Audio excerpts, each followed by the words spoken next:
اب جانتے ہیں کہ نیا سال شروع ہو چکا ہے محرم الحرام کے مہینے سے۔ محرم اللہ کا مہینہ ہے، ہجری سال کا پہلا مہینہ، اور یہ حرمت والے مہینوں میں سے سب سے آخری مہینہ ہے، یعنی تین جو پے در پے مہینے ہیں ان میں سے آخری مہینہ ہے۔ اور وہ پے در پے مہینے ذوالقعدہ، ذوالحجہ اور محرم ہیں، اور رجب الگ سے ہے۔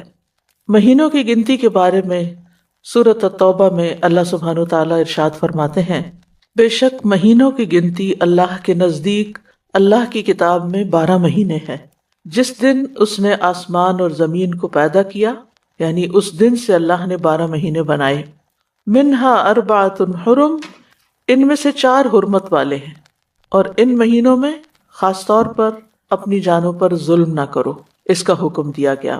صحیح بخاری میں بھی آتا ہے، ابو بکرہ کی روایت ہے کہ نبی صلی اللہ علیہ وسلم نے فرمایا، زمانہ گھومتا ہوا اپنی اصلی حالت پر آ گیا ہے جس دن اللہ نے آسمانوں اور زمینوں کو پیدا کیا تھا، کیونکہ عربوں نے مہینوں کی گنتی میں بہت کچھ تبدیلیاں کر دی تھی، کبھی کسی سال میں مہینہ بڑھا دیا، کبھی گھٹا دیا، تو وقت اپنی اصل پہ نہیں رہا تھا۔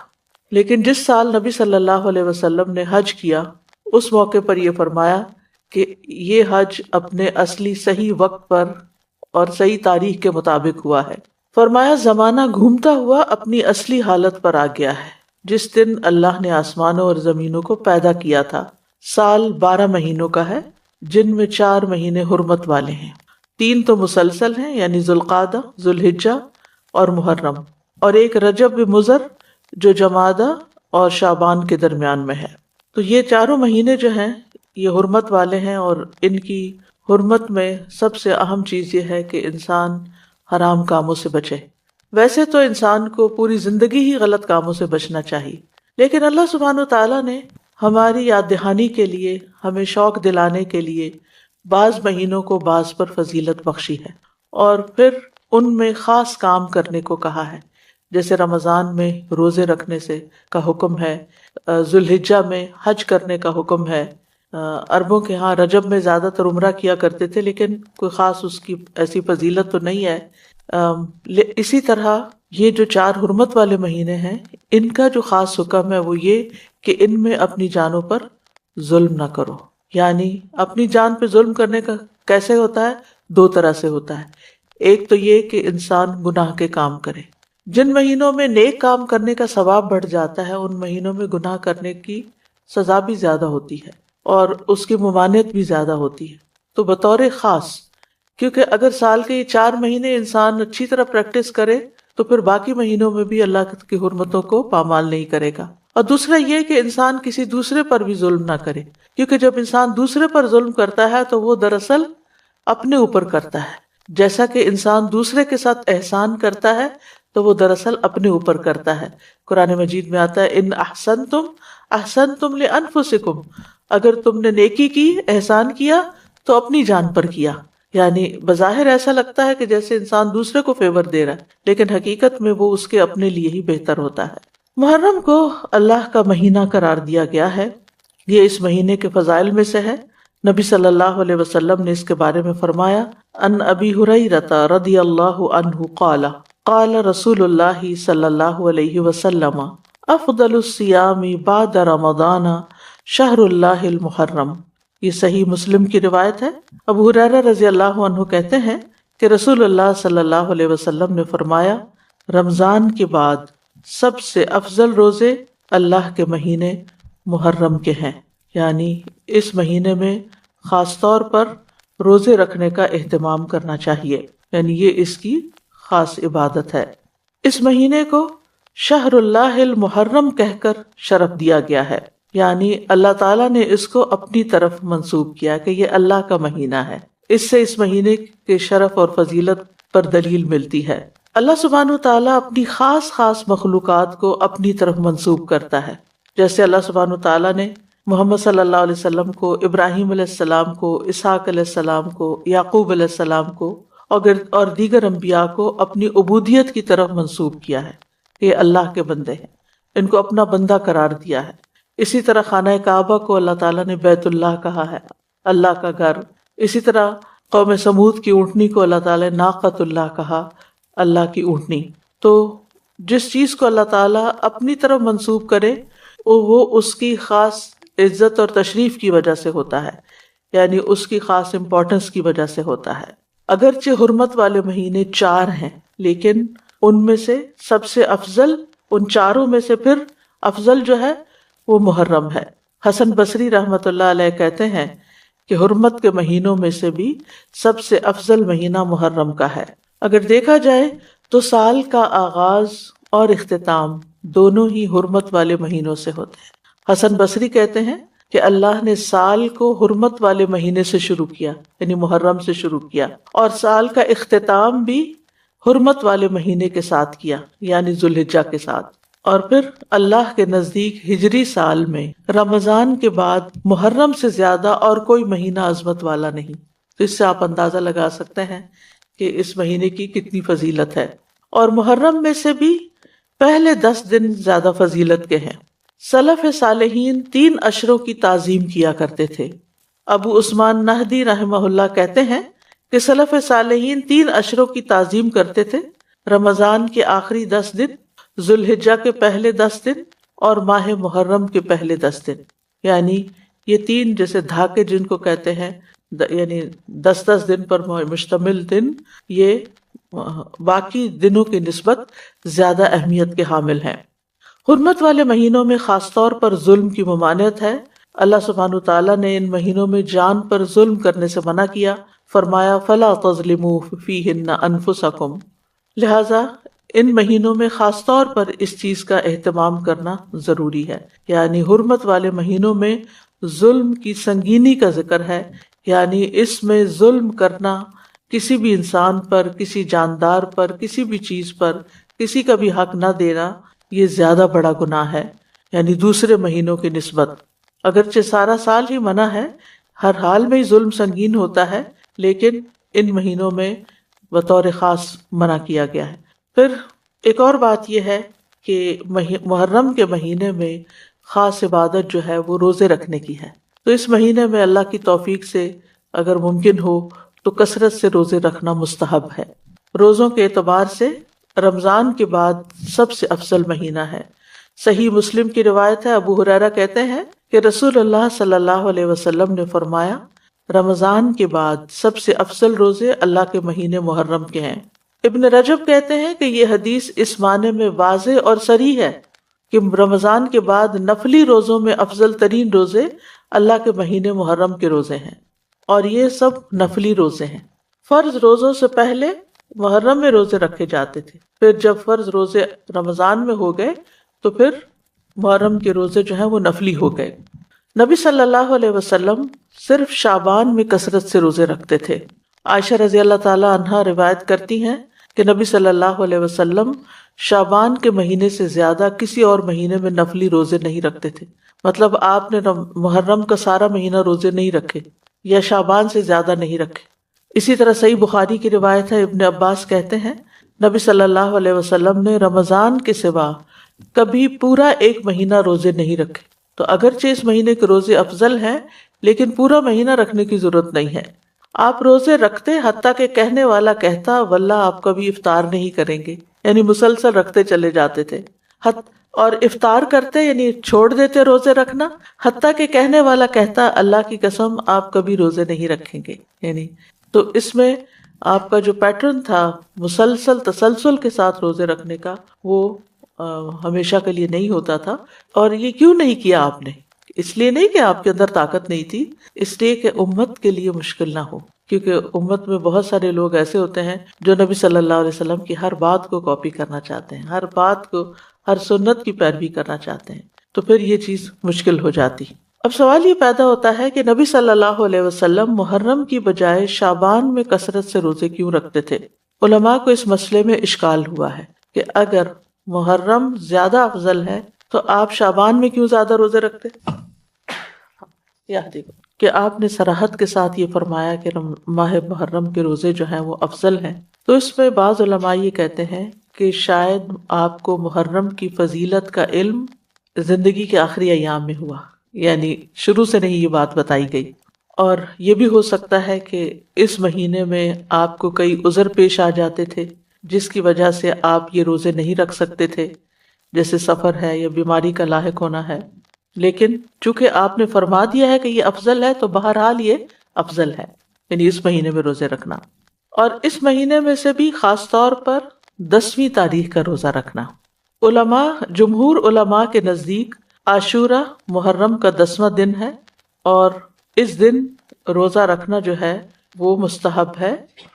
اور عاشورہ ایک اسلامی نام ہے، جاہلیت میں یہ نام معلوم نہیں تھا، کوئی اسے جانتا نہ تھا، یعنی اس وقت 10 محرم کو عاشورہ نہیں کہتے تھے۔ تو عاشورہ کا روزہ جو ہے یہ مستحب ہے اور اس کی بہت فضیلت ہے۔ صحیح مسلم میں آتا ہے رسول اللہ صلی اللہ علیہ وسلم نے فرمایا، اور یوم عاشورہ کا روزہ میں امید رکھتا ہوں کہ پچھلے سال کے گناہوں کا کفارہ بن جائے گا، پچھلے سال کے گناہوں کا کفارہ بن جائے گا۔ ان یکفر السنۃ التی قبلہ۔ اب یہ گناہوں میں سے کیا مراد ہے؟ اس کے بارے میں آتا ہے کہ عاشورہ کا روزہ تمام صغیرہ گناہوں کا کفارہ بنتا ہے اور کبیرہ گناہوں میں کمی کا باعث بنتا ہے، یعنی اس میں تخفیف ہوتی۔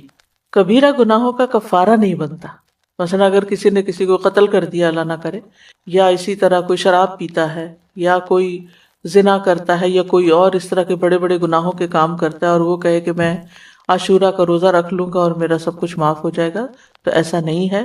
کبیرہ گناہوں پر حدود بھی ہیں، کبیرہ گناہوں پر بعض اوقات کفارہ بھی ہے، توبہ ہے، یعنی ان کا معاملہ الگ ہے۔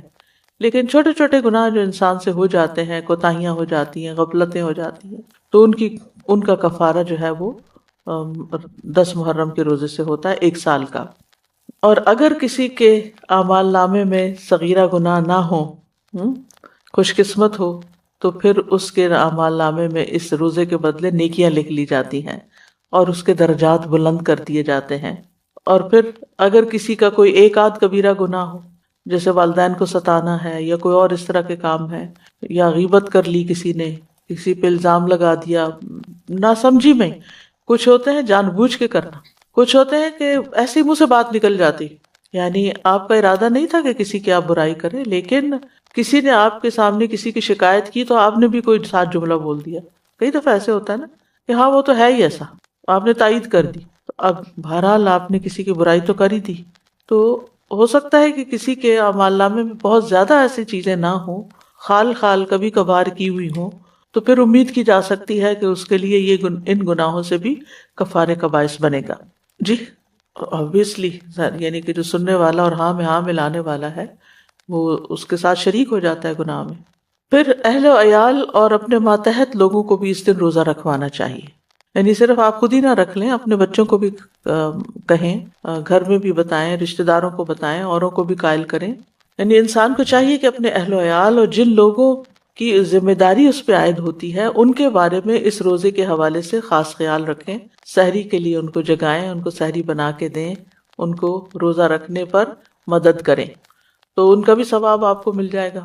ربیہ بنت معوذ رضی اللہ عنہما سے روایت ہے، وہ کہتی ہیں کہ نبی صلی اللہ علیہ وسلم نے عاشورہ کے دن صبح کے وقت انصار کی بستیوں میں یہ پیغام بھیجا کہ جس نے آج روزہ نہ رکھا ہو وہ باقی دن کچھ نہ کھائے، اور جس نے روزہ رکھا ہو وہ روزے سے رہے، یعنی جس نے تو صبح سے کچھ نہیں کھایا وہ اب کچھ نہ کھائے، اور جس نے اگر کچھ کھا بھی لیا باقی دن کا روزہ رکھ لے، یعنی اتنی تاکید ہے۔ ربیہ کہتی ہیں کہ اس حکم کے بعد ہم عاشورہ کا روزہ رکھتی تھیں اور اپنے بچوں کو بھی رکھواتی، نیز انہیں بہلانے کے لیے ہم روئی کے کھلونے بنا دیتی، جب ان میں سے کوئی کھانے کے لیے روتا تو ہم اسے وہ کھلونا دے دیتی، یہاں تک کہ افطار کا وقت آ جاتا، یعنی بہلا پسلا کے بچوں کو بھی روزہ رکھوا دیتی۔ تو اس سے اندازہ کریں کہ اس روزے کی کتنی اہمیت ہے۔ پھر اسی طرح اہل کتاب بھی یہ روزہ رکھا کرتے تھے، یعنی جو مدینہ میں یہودی تھے وہ بھی یہ روزہ رکھتے تھے، تو نبی صلی اللہ علیہ وسلم نے ان کی مخالفت کرتے ہوئے 10ویں کے ساتھ 9ویں کے روزے کو بھی مستحب قرار دیا۔ عبداللہ بن عباس سے روایت ہے، وہ کہتے ہیں کہ جب رسول اللہ صلی اللہ علیہ وسلم نے یوم عاشورہ کا روزہ رکھا اور اس کا روزہ رکھنے کا حکم دیا تو صحابہ نے عرض کی، اللہ کے رسول، یہی دن ہے جس کی یہود و نصارہ تعظیم کرتے ہیں، یعنی ان کے نزدیک بھی یہ دن بڑا امپورٹنٹ ہے۔ اس پر رسول اللہ صلی اللہ علیہ وسلم نے فرمایا، جب آئندہ سال ہوگا تو اگر اللہ نے چاہا ہم 9ویں دن کا بھی روزہ رکھیں گے۔ اس کے بعد آئندہ سال نہیں آیا کہ رسول اللہ صلی اللہ علیہ وسلم وفات پا گئے، اور یہ صحیح مسلم کی روایت ہے۔ دوسری روایت میں یہ الفاظ ہیں، عبداللہ بن عباس کہتے ہیں کہ رسول اللہ صلی اللہ علیہ وسلم نے فرمایا، اگر میں آئندہ سال تک زندہ رہا تو لازماً 9ویں کا روزہ رکھوں گا۔ ابو بکر کی روایت میں ہے، ابن عباس نے کہا آپ کی مراد عاشورہ کے دن سے تھی، یعنی 10ویں کی بجائے 9ویں کا رکھوں گا، یہ بھی مراد لی گئی، لیکن بہتر یہی ہے کہ وہ 10ویں، کیونکہ اس پر آپ کا قول ہے کہ وہ پورے سال کے گناہوں کا کفارہ ہے، اور اس کے ساتھ 9ویں کا روزہ رکھ لیا جائے تاکہ 2 دن ہو جائیں، اور جو 9 محرم کا روزہ نہ رکھ سکے تو وہ 10ویں کے ساتھ 11ویں کا روزہ رکھ لے۔ اور اس دفعہ تو جمعرات کا روزہ آ رہا ہے 8 کو شاید، پھر اس کے بعد 9ویں کا آ جائے گا، پھر 10ویں کا آ جائے گا، پھر 11ویں کا آ جائے گا، پھر اس کے بعد شاید منڈے آ جائے، پھر اس کے بعد ایام بیز آ جائے، تو جمعرات سے جمعرات تک پورا عشرہ ہی افضل بن جاتا ہے۔ اور اسی طرح چاند کی تاریخ میں غلطی کا اندیشہ ہو تو 3 دن روزہ رکھ لیں، 9، 10، 11 کو رکھ لیں، تو اس بات میں کوئی رکاوٹ نہیں کہ 10ویں تاریخ کے بارے میں احتیاط برتی جائے۔ بعض اوقات اختلاف مطالعے کی وجہ سے لوگ کنفیوژن کا شکار ہوتے ہیں، آپس میں جھگڑتے ہیں، آج 9ویں ہے یا آج 10ویں ہے، آج کیا ہے کیا نہیں۔ تو ایسی صورت میں اگر انسان ایک دن پہلے کا روزہ بھی رکھ لے تو کوئی حرج نہیں۔ بعض علماء کے نزدیک عاشورہ کے روزے کے 3 مراتب ہیں۔ پہلا، 3 دن روزے رکھنا، مرتبہ کا مطلب یہ کہ بلند درجہ ہے، 9ویں، 10ویں اور 11ویں کا روزہ رکھنا، اور اس بارے میں ایک ضعیف روایت بھی بیان کی جاتی ہے، اور بعض سلف صالحین سے بھی وارد ہوا ہے کہ وہ احتیاط کے طور پر ایسا کیا کرتے تھے۔ دوسرا درجہ کیا ہے؟ 9ویں اور 10ویں کا روزہ رکھنا۔ اکثر احادیث اس کی تائید کرتی ہیں، اور اسی کے بارے میں سنت وارد ہوئی، جیسے میں نے پہلے حدیث بتائی آپ کو۔ اور تیسرا ہے صرف 10ویں کا روزہ رکھنا، اور ایسا کرنا جائز ہے، مکروہ نہیں ہے۔ ٹھیک ہے، ایسا کرنا مکروہ نہیں ہے۔ کیا مکروہ نہیں ہے؟ خالی 10ویں کا روزہ رکھنا، یعنی جن کو اللہ تعالیٰ توفیق دے تو وہ اعلیٰ درجے کا کام کرے، 3 دن روزہ رکھے، 9ویں، 10ویں، 11ویں۔ جو 3 نہیں رکھ سکتے وہ کم از کم 2 دن کا رکھیں، 9ویں، 10ویں کا رکھیں، یا 10ویں، 11ویں کا رکھیں، اور جن کے لیے بہت ہی مشکل ہے وہ کم از کم 10ویں تاریخ کا روزہ ضرور رکھ لیں۔ یہ بات واضح کرنا اس لیے ضروری ہے کہ اگر کوئی 9 اور 10 کا نہیں رکھ سکتا، صرف 10 کا رکھ رہا ہے، تو اس پر نکیر نہ کی جائے، اس کو برا بھلا نہ کہا جائے، یا یہ نہ کہا جائے کہ تم نے غلط کیا۔ یہ غلط نہیں ہے، یہ درجے اور مرتبے ہیں۔ اسی طرح 10 محرم اگر جمعہ یا ہفتہ کو آ رہی ہو تو اس ایک دن کا روزہ رکھنا بھی جائز ہے۔ خالی جمعے کو اکیلا کر کے روزہ رکھنا عام طور پر پسندیدہ نہیں، لیکن اگر محرم کا روزہ اس تاریخ کو آ رہا ہے، عاشورہ کا روزہ، تو پھر جمعے کے دن بھی رکھا جا سکتا ہے۔ پھر اسی طرح اگر فرض روزوں کی قضا باقی ہو تو بھی عاشورہ کے روزے جو ہیں ان میں نفل کے ساتھ اس قضا کی نیت بھی کی جا سکتی ہے، یعنی جس پر رمضان کے دنوں کی قضا لازم ہو تو اس کے لیے بھی 10ویں محرم کا روزہ نفلی روزے کی نیت سے رکھنا منع نہیں۔ ٹھیک ہے، یعنی 2 جمع نہیں کرے گا نیت، جو میں شاید بات غلط کر گئی ہوں۔ یعنی مطلب کیا ہے کہ عموماً یہ کہا جاتا ہے نا کہ اگر آپ کے اوپر فرض روزے ہیں تو پہلے وہ پورے کریں پھر نفل پہ آئیں، لیکن اس روزے کی فضیلت کی وجہ سے آپ اس دن کا روزہ رکھ لیں، پھر اس کے بعد باقی قضا پوری کرتے رہیں۔ یہ مطلب یعنی فرض کی قضا سے پہلے خاص دن کا نفلی روزہ رکھنا جائز ہے، یہ ہے مسئلہ۔ یعنی اگر کسی نے ابھی فرض پورے نہیں کیے تو نفلی سے محروم نہ رہے، یعنی یہ روزہ اس لیے رکھنا چاہیے کہ یہ خاص دن کا روزہ ہے، جبکہ رمضان کے روزوں کی قضا کی جو مدت ہے اس میں بہت وسعت ہے، اس کی بریکٹ بڑی ہے۔ بعض علماء کے نزدیک عاشورہ کے روزے کو فرض کی نیت سے رکھا جا سکتا ہے، یعنی قضا بھی رکھی جا سکتی ہے، یعنی 9ویں 10ویں کا اگر وہ قضا کے اس میں رکھ سکتا ہے، لیکن یہ بعض کی رائے ہے، وہ کہتے ہیں کہ قضا صحیح ہوگی اور ساتھ ہی 10ویں تاریخ کو روزہ رکھنے کا ثواب بھی ہو جائے گا۔ یہ شیخ ابن عثیمین کا فتویٰ ہے، ان کے خیال میں ایسا کیا جا سکتا ہے، لیکن افضل یہی ہے کہ عاشورہ کا روزہ نفل نیت سے ہی رکھا جائے، فرض کو اس میں مکس نہ کیا جائے، اور 10ویں کے علاوہ جو باقی دن ہیں ان میں اپنے قضا روزے ادا کر لے انسان، لیکن 9 اور 11 کا روزہ قضا کی نیت سے رکھنا جائز ہے۔ سمجھ گئے؟ یعنی 10ویں کا روزہ قضا کی نیت سے نہ رکھے، لیکن 9ویں اور 11ویں کا رکھ لے، کیونکہ 9ویں اور 11ویں کے روزے کی کوئی خاص فضیلت نہیں بتائی گئی۔ پھر اسی طرح حالت سفر میں اگرچہ روزہ رکھنا منع ہے، لیکن اگر مشقت نہ ہو تو عاشورہ کا روزہ سفر میں بھی رکھا جا سکتا ہے. یعنی اگر آپ ٹریول کر رہے ہیں تو بھی آپ روزہ رکھ سکتے ہیں. لیکن حائضہ اور نفاس والی عورت کے لیے عاشورہ کا روزہ رکھنا منع ہے، جیسے رمضان کے روزے رکھنا منع ہے. رمضان کے روزوں کی قضا ہے لیکن عاشورہ کے روزے کی قضا نہیں ہے. یعنی اگر کسی خاتون سے عاشورہ کا روزہ چھٹ گیا ہے شرعی عذر کی وجہ سے، پیریڈز کی وجہ سے یا نفاس کی وجہ سے، تو ایسی صورت میں اس کو کسی اور دن محرم کے عاشورہ کا روزہ رکھنے کی ضرورت نہیں ہے. وہ الگ، ویسے محرم کے روزے ویسے ہی افضل ہیں تو وہ روزہ رکھ لے.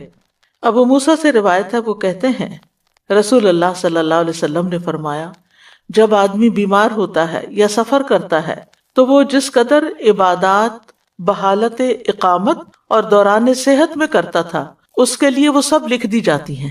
یعنی اگر کوئی شخص، ایک خاتون ہے، ہر سال روزہ رکھتی ہیں عاشورہ کا، لیکن اس سال وہ شرعی عذر کی وجہ سے نہیں رکھ سکتی، تو بعض اوقات پریشان ہونے لگتے ہیں، وہ کمپلین کرنے لگتے ہیں، کیا بنے گا، کیا ہو گیا، یہ کیوں ہو گیا، وہ کیوں ہو گیا. نہیں، یہ تو اللہ کی طرف سے ہے عذر.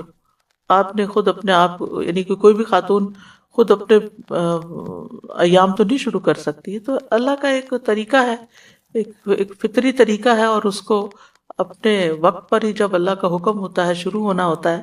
تو ایسی صورت میں اس کو یہ تسلی رکھنی چاہیے کہ میں نے صحت کی حالت میں جو روزے رکھے ہیں، انشاءاللہ اگر اس دفعہ میں عذر کی وجہ سے نہیں رکھ سکتی تو اللہ تعالیٰ مجھے اس کا بھی اجر دے دے گا.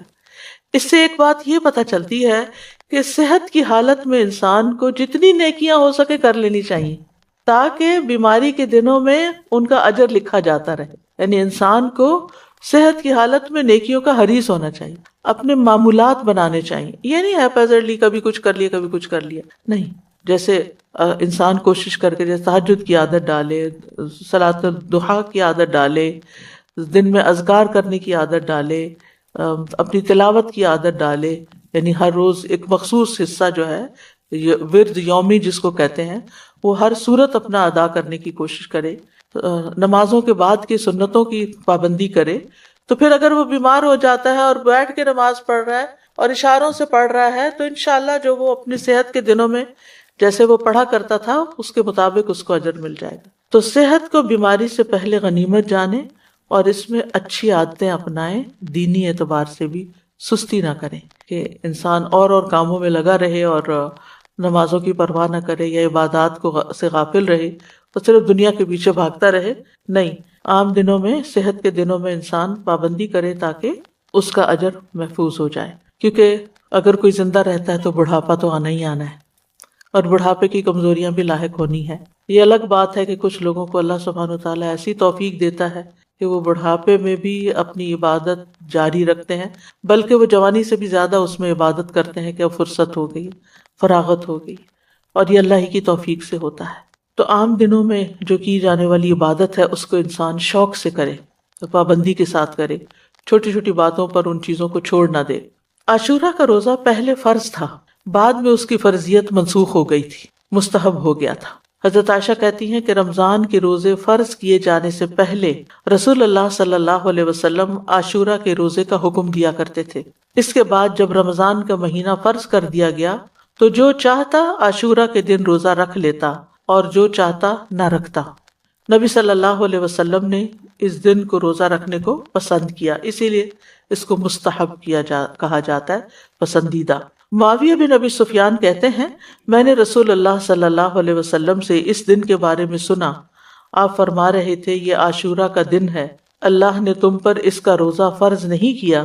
میں روزے سے ہوں، تم میں سے جو اس کا روزہ رکھنا پسند کرے وہ روزہ رکھے اور جو روزہ نہ رکھنا چاہے وہ نہ رکھے. یعنی نفلی روزہ ہے، اس لیے اگر کوئی نہیں رکھنا چاہتا تو میں اس کو پابند نہیں کرتا. تو فرض فرض ہے اور نفل نفل ہے. لیکن آپ جانتے ہیں کہ نوافل کے ادا کرنے سے بھی انسان اللہ کی محبت پاتا ہے. پھر ایک اور روایت کے مطابق آپ نے اس دن روزہ رکھنے کے بارے میں لوگوں کو اختیار دیا تھا. صحیح مسلم میں ہے، عبداللہ ابن عمر رضی اللہ عنہ سے روایت ہے کہ اہل جاہلیت عاشورہ کے دن کا روزہ رکھتے تھے اور رسول اللہ صلی اللہ علیہ وسلم اور مسلمانوں نے بھی رمضان کی فرضیت سے پہلے اس کا روزہ رکھا. اس کے بعد رمضان فرض کر دیا گیا تو رسول اللہ صلی اللہ علیہ وسلم نے فرمایا عاشورہ بھی اللہ کے دنوں میں سے ایک دن ہے، جو چاہے اس کا روزہ رکھ لے اور جو چاہے چھوڑ دے، لیکن یہ یاد رکھیے کہ عرفہ کا روزہ عاشورہ کے روزے سے افضل ہے۔ ابھی پچھلے مہینے جو عرفہ کا روزہ رکھا گیا تھا 9 تاریخ کا روزہ، وہ 2 سال کے گناہوں کا کفارہ ہے، جبکہ محرم کا روزہ جو ہے وہ 1 سال کے گناہوں کا کفارہ ہے۔ اس کی حکمت کے بارے میں کہا جاتا ہے کہ 10ویں محرم کا روزہ موسیٰ علیہ السلام کی طرف منسوب ہے اور عرفہ کا روزہ نبی صلی اللہ علیہ وسلم کی طرف منسوب ہے۔ جیسا کہ آپ جانتے ہیں کہ موسیٰ علیہ السلام کو اللہ تعالیٰ نے اس دن فرعون سے نجات دی تھی جب وہ سمندر پار کر آئے تھے اب بنی اسرائیل کے ساتھ، تو اس کے لیے شکرانے کے طور پر بنی اسرائیل اس کا روزہ رکھا کرتے تھے۔ اور یہ ہماری شریعت کے خصائص میں سے ہے کہ نبی صلی اللہ علیہ وسلم کی طرف جو چیز منسوب ہو آپ کی برکت کی وجہ سے اس کا اجر زیادہ کر دیا جاتا ہے۔ ویسے بھی اس امت کے اجر باقی امتوں کے مقابلے میں زیادہ ہیں۔ اسی طرح کچھ اور وجوہات بھی بتائی گئی ہیں، اور وہ یہ کہا جاتا ہے کہ عرفہ کا دن جو ہے وہ حرمت کے مہینوں میں سے درمیانی مہینے میں، اس سے پہلے بھی حرمت والا مہینہ، اس کے بعد بھی۔ یہ ایک رائے ہے۔ ایک قول یہ ہے کہ 10ویں محرم کو اللہ نے موسیٰ علیہ السلام پر اپنی نعمت کو مکمل کیا، انہیں ان کے دشمن سے نجات دی، اور عرفہ کے دن اللہ نے اپنے رسول محمد صلی اللہ علیہ وسلم پر رسالت مکمل کر کے ان پہ انعام فرمایا۔ الیوم اکملت لکم دینکم واتممت علیکم نعمتی ورضیت لکم الاسلام دینا۔ اور دین میں حاصل ہونے والی مکمل نعمت جسم میں حاصل ہونے والی مکمل نعمت سے زیادہ افضل ہے۔ یعنی بنی اسرائیل کو نعمت ملی تھی جسمانی آزادی کی، جو فرعون نے ان کو غلام بنا رکھا تھا، اور محمد صلی اللہ علیہ وسلم کی امت کو کامل دین ملا اس دن۔ تو دین جو ہے وہ جسم سے افضل ہے۔ دینی نعمتیں، روحانی نعمتیں جسمانی نعمتوں سے افضل ہوتی ہیں، لیکن ہم عام طور پر جسمانی نعمتوں کے حصول کے لیے زیادہ کوشش بھی کرتے ہیں اور زیادہ ایکسپرٹیز حاصل کرتے ہیں۔ پھر اسی طرح اس مہینے کے روزے ہوں یا عرفہ کا روزہ ہو یا رمضان کا روزہ ہو، روزوں کے اپنے جسمانی اور نفسیاتی فوائد ہیں، اور بعض اوقات انسان کی عقل سے باہر ہے۔ کوشش ہمیں یہی کرنی چاہیے کہ کوئی مہینہ ایسا نہ گزرے کہ جس میں ہم کم از کم 1 روزہ نہ رکھیں یا 3 دن کے روزے نہ رکھیں، کیونکہ ہر مہینے میں 3 دن کے روزے جو ہیں وہ سینے کا وحر دور کرتے ہیں۔ سنن نسائی کی روایت ہے، عمرو بن شرحبیل سے نبی صلی اللہ علیہ وسلم سے کہا گیا کہ ایک آدمی ہمیشہ روزے رکھتا ہے، آپ نے فرمایا کاش وہ کبھی کھانا نہ کھاتا اور مر جاتا۔ یعنی پسند نہیں کیا نا آپ نے اس بات کو۔ لوگوں نے عرض کیا 2/3 دنوں کے روزے کیسے ہیں؟ 2/3 یعنی ایک مہینے کا 2/3۔ آپ نے فرمایا یہ بھی بہت زیادہ ہے۔ انہوں نے کہا نصف دنوں کے، آپ نے فرمایا یہ بھی زیادہ ہے۔ 2/3 نے 20 دن روزے، اور 1/3 10 دن کے روزے۔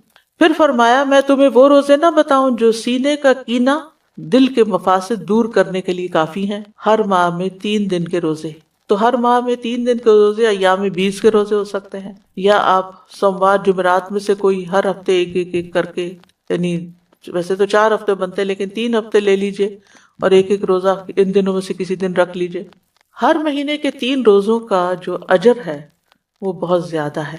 زمانے بھر کے روزوں کا اجر لکھا جاتا ہے، یعنی ایک روزہ 10 کے برابر ہے، 10 دن کا، یعنی پورے عشرے میں، یعنی مہینے میں 3 عشرے ہوتے ہیں نا، تو آپ نے 3 روزے رکھے تو وہ 3 عشروں کے برابر ہو گئے۔ تو سارا سال آپ ایسا کر رہے ہیں تو گویا آپ اپنا پوری زندگی روزے سے ہی ہیں۔ پھر یہ کہ نفس سے شیطان کے وسوسے کو ختم کرتا ہے۔ سبحان اللہ، روزہ جو ہے یہ وحر دور کرتا ہے۔ یہ جو وسوسے ہمیں ستاتے ہیں نا، کہ بعض اوقات نعوذ باللہ اللہ تعالیٰ کے بارے میں کوئی ایسی بات ذہن میں ڈال دیتا ہے، کوئی رسول اللہ صلی اللہ علیہ وسلم کے بارے میں، دین کے بارے میں، قرآن کے بارے میں، انسانوں کے بارے میں۔ شیطان کا تو کام ہی وسوسے ڈالنا ہے۔ من شر الوسواس الخناس الذی یوسوس فی صدور الناس من الجنۃ والناس۔ تو روزہ رکھنے سے شیطان کے وسوسوں سے نجات ملتی ہے۔ شیطان جسم میں خون کی طرح دوڑتا ہے، تو جب ہم زیادہ پانی پیتے ہیں، ہماری سرکولیشن زیادہ ہوتی ہے تو اس کی بھی ایکٹیویٹی زیادہ ہوتی ہے، اور جب ہم روزہ رکھتے ہیں تو وہ رگیں تنگ ہوتی ہیں اور شیطان کو تنگی ہوتی ہے، تو وہ اپنا کام بہتر طور پہ نہیں کر سکتا۔ پھر اسی طرح یہ بھی آتا ہے کہ یہ روزے دار کے دل کو کینے اور عداوت سے پاک بغض سے پاک کر دیتے ہیں۔ بعض اوقات انسان اپنے آپ سے ہی پریشان اور تنگ ہوتا ہے کہ کچھ لوگوں کے بارے میں اس کے دل میں جو غصہ یا غضب ہوتا ہے وہ نکلتا نہیں۔ اسی ہفتے ہم نے سورۃ محمد میں اللہ یخرج اللہ اضغانکم، زغن کی بات پڑھی اور زغن کی تعریف بھی پڑھی کہ ایسی نفرت جو انسان دل سے نہ نکال سکے، یعنی وہ دل کے اندر رہے۔ کسی انسان نے کبھی زندگی میں آپ سے کوئی زیادتی کر لی، انسان ہونے کے ناطے زیادہ ہی زیادتی کر لی، اب وہ آپ کو کبھی بھولتی نہیں، اور آپ بار بار اپنے آپ کو یہ یاد دلاتے ہیں میں تو اس کو کبھی بھول نہیں سکتی، اس کو میں نہیں بھول سکتی، یہ تو میرے حافظے سے جاتا ہی نہیں۔ اچھا پھر کیا ہوتا ہے؟ بیٹھے بیٹھے بھی اگر آپ کو وہ دکھ یاد آئے تو آپ رونا شروع کر دیتے ہیں اور آپ پریشان ہوتے ہیں۔ تو ایسے سارے بوجھ اتار دینے چاہیے دل سے، یعنی بجائے اس کے کہ انسان ان کو پالے اور غمگین رہے اور پریشان رہے، ہلکا پھلکا رہے۔ تو لیکن یہ اتنا آسان نہیں ہے۔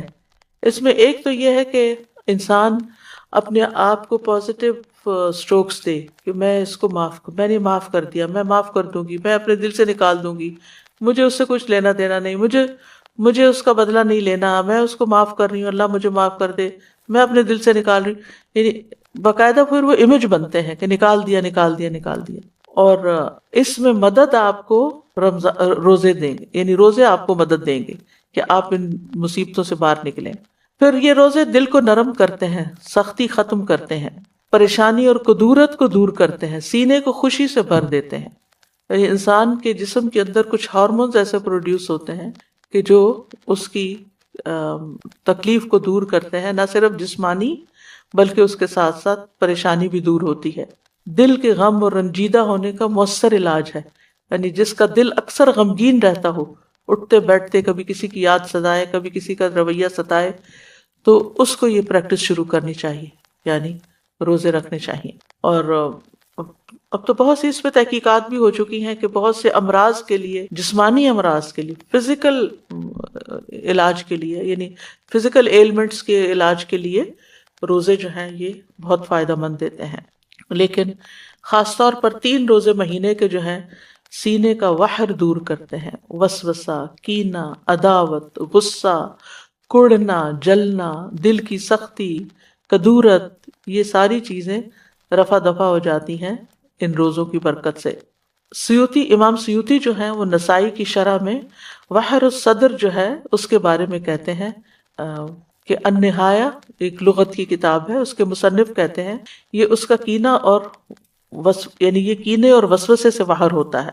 ایک قول ہے یہ کینہ اور غصہ ہوتا ہے، ایک قول ہے کہ اس سے مراد عداوت ہے، ایک قول ہے اس سے مراد شدید ترین غصہ ہے۔ سندھی کہتے ہیں یہ روزے ان کیفیات کو ختم کر دیتے ہیں، یعنی وسوسوں وغیرہ کو ختم کر دیتے ہیں، کدورتوں اور سختیوں کو ختم کر دیتے ہیں۔ لیکن روزہ اللہ کی خوشنودی کے لیے رکھنا چاہیے، اس نیت سے نہیں رکھنا چاہیے کہ میرے سینے کا کینہ دور ہو جائے۔ یہ یاد رکھیے، عبادت ساری کی ساری اللہ کی رضا کے لیے ہونی چاہیے، ثواب حاصل کرنے کی نیت سے ہونی چاہیے۔ یعنی جو روزہ رکھنا چاہتا ہے اس کے لیے ضروری ہے کہ وہ خالص اللہ کی رضا اور ثواب طلب کرنے کی نیت سے روزہ رکھے۔ جو صرف بیماریوں کی شفا کے لیے روزہ رکھے گا یا وحر دور کرنے کے لیے روزہ رکھے گا تو وہ قبولیت کی شرط کو کھو دے گا، کیونکہ جو کام اللہ کے لیے نہ ہو وہ فائدہ نہیں دیتا۔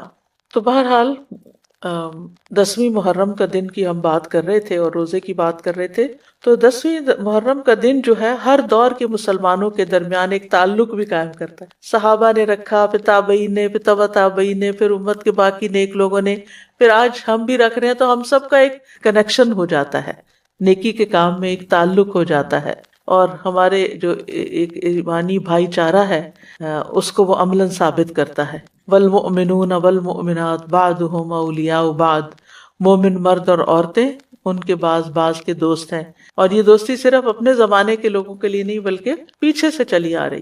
اور 10ویں محرم کا دن شکر ادا کرنے اور مصیبتوں میں اللہ سے مدد طلب کرنے کا دن ہے۔ اس دن موسیٰ علیہ السلام سے ان کی قوم نے کہا انا لمدرکون، سورۃ الشعراء کی آیت نمبر 61 ہے۔ تو موسیٰ علیہ السلام نے جواب دیا کلا ان معی ربی سیہدین، ہرگز نہیں، بے شک میرے ساتھ میرا رب ہے، وہ مجھے ضرور راستہ بتائے گا، وہ میری مدد کرے گا۔ تو بہرحال جب قوم پار ہو گئی تو پھر موسیٰ علیہ السلام نے شکرانے کے روزے کے لیے کہا۔ جاہلیت میں لوگ اس دن کی تعظیم کرتے تھے، اور اس دن کعبے کا غلاف پہناتے تھے، یعنی یہ دن انہوں نے کعبے پر غلاف پہنانے کے لیے خاص کیا ہوا تھا۔ حضرت عائشہ کہتی ہیں کہ لوگ رمضان کے روزے فرض ہونے سے پہلے عاشورہ کا روزہ رکھتے اور اس روز کعبہ کو غلاف پہنایا جاتا تھا۔ تو بہرحال 10ویں محرم کا روزہ تعظیمی اور شکرانے کا روزہ ہے، اور یہ ایک یاد دہانی ہے کہ کس طرح اللہ تعالیٰ نے موسیٰ علیہ السلام کو نجات دی اور ان کے دشمنوں کو ہلاک کیا، اور یہ اس بات کی بھی یاد دہانی ہے کہ اللہ تعالیٰ کس طرح مومنوں کی مدد کرتا ہے اور مومنوں کے دشمنوں کو غارت کر دیتا ہے۔ اس مہینے میں کچھ بدعات وغیرہ بھی رائج ہیں، اور کچھ لوگوں نے اس مہینے کو حضرت حسین رضی اللہ تعالیٰ عنہ کے ساتھ خاص کر دیا ان کی شہادت کے واقعے سے۔ ان کی شہادت تو بعد میں ہوئی، اور یہ جتنی باتیں میں نے آپ کو بتائی ہیں یہ ان سے پہلے کی ہی ہمارے دین میں موجود ہیں۔ تو ہمیں یہ دیکھنا چاہیے کہ شہادت جو ہے وہ حضرت عمر کی بھی ہوئی ہے، حضرت عثمان کی بھی ہوئی ہے، حضرت علی کی بھی ہوئی ہے، حضرت حسین رضی اللہ عنہ کی بھی ہوئی ہے، ان کے گھر والوں کی بھی ہوئی ہے، اور بھی امت میں بہت سے لوگوں کی ہوئی۔ جنگ بدر میں بہت سے لوگ شہید ہوئے، جنگ بدر میں کچھ لوگ شہید ہوئے، جنگ احد میں بہت سے لوگ شہید ہوئے۔ تو شہادت تو ایک بہت اعلیٰ درجے کا مقام ہے، اور شہید لوگ جو اللہ تعالیٰ کے پاس شہید ہو کر پہنچتے ہیں، یستبشرون بنعمت من اللہ، وہ اللہ کی نعمتیں جو ان کو وہاں ملتی ہیں ان پر خوش ہوتے ہیں۔ تو اس لیے ہمیں ان کے لیے دعا کرنی چاہیے، لیکن دین میں ایسے کام نہیں کرنے چاہیے جو نبی صلی اللہ علیہ وسلم نے نہیں کیے، بلکہ ان سے منع بھی کیا۔ آپ صلی اللہ علیہ وسلم نے فرمایا، وہ شخص ہم میں سے نہیں جو اپنے رخسار پیٹے، کپڑے پھاڑے اور جاہلیت کی باتوں کی طرح باتیں کرے۔ مومن مصیبت کے وقت صبر کرتا ہے، اجر کی نیت رکھتا ہے، تقدیر پہ راضی رہتا ہے۔